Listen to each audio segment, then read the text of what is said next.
Catalan. Spain's spy chief admits legally hacking some phones. A leading Catalan separatist politician says that Spain's top intelligence official has acknowledged that her agency hacked into the cell phones of some politicians but insists it had proper judicial authorization.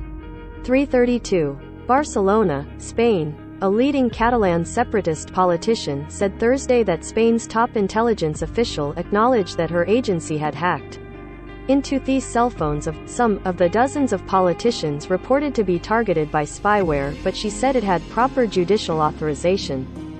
Gabriel Rufián, member of a Catalan pro-independence party, spoke after he participated in a closed-door meeting with the director of Spain's National Intelligence Center, CNI, along with a select group of Spanish lawmakers.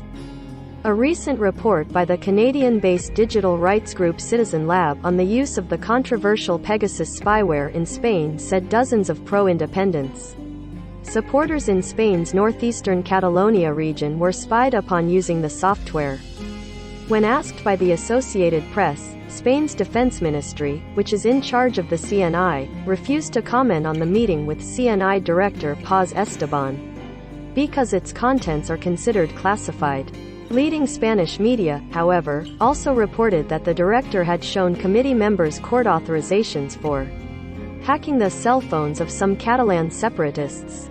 They, the CNI, admit to the spying, but say that it was carried out against far fewer people than those cited by Citizen Lab, Rufián said. As for the rest of the over 60 politicians, lawyers and activists cited as hacking targets by Citizen Lab, Rufián said the CNI director pointed to two possibilities. 1. That it was a foreign country, or 2. State agencies that are spying beyond their legal limits.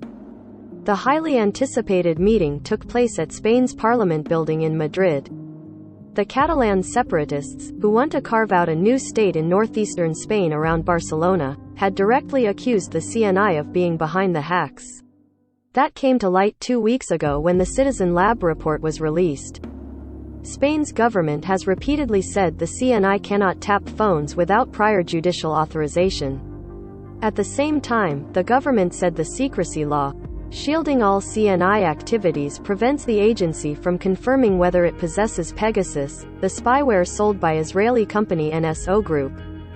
While representatives from Prime Minister Pedro Sanchez's Socialist Party and the opposition Popular Party emerged from Thursday's meeting saying they were satisfied by Esteban's explanations, Rufián was not alone in demanding further action.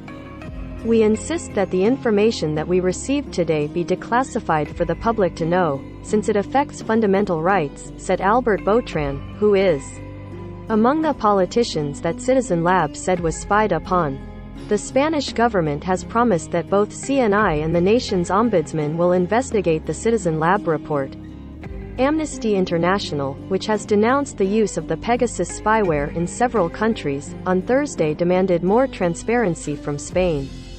This committee, characterized for its secrecy and obscurantism, cannot be considered the appropriate venue to investigate the alleged violence of human rights, said Esteban Beltrán, Amnesty's director in Spain. In addition to the Catalan hacking case, Spain's intelligence agency is facing an uncomfortable spotlight due to another case of Pegasus hacking. Earlier this week, Spain announced that the cell phones of both Sanchez, the Prime Minister, and Defense Minister Margarita Robles were infected last year with Pegasus.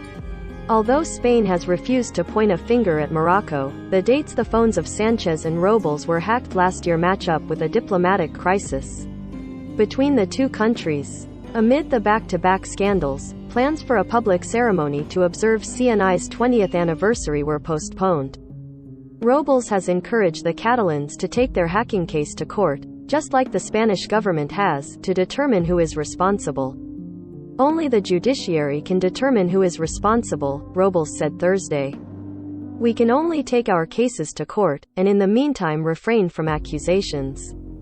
Robles has appeared to justify the crackdown on the Catalan separatists for their role in Catalonia's illegal secession bid in 2017 and the mostly peaceful pro-secession street protests organized via a secretive social media platform.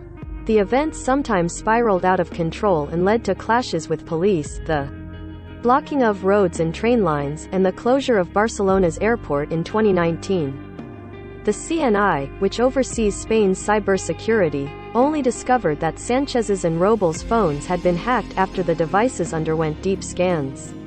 Following the revelations of the breaches into the phones of the Catalans, previous checks found no evidence of the hacks in May and June 2021, the government has been forced to admit.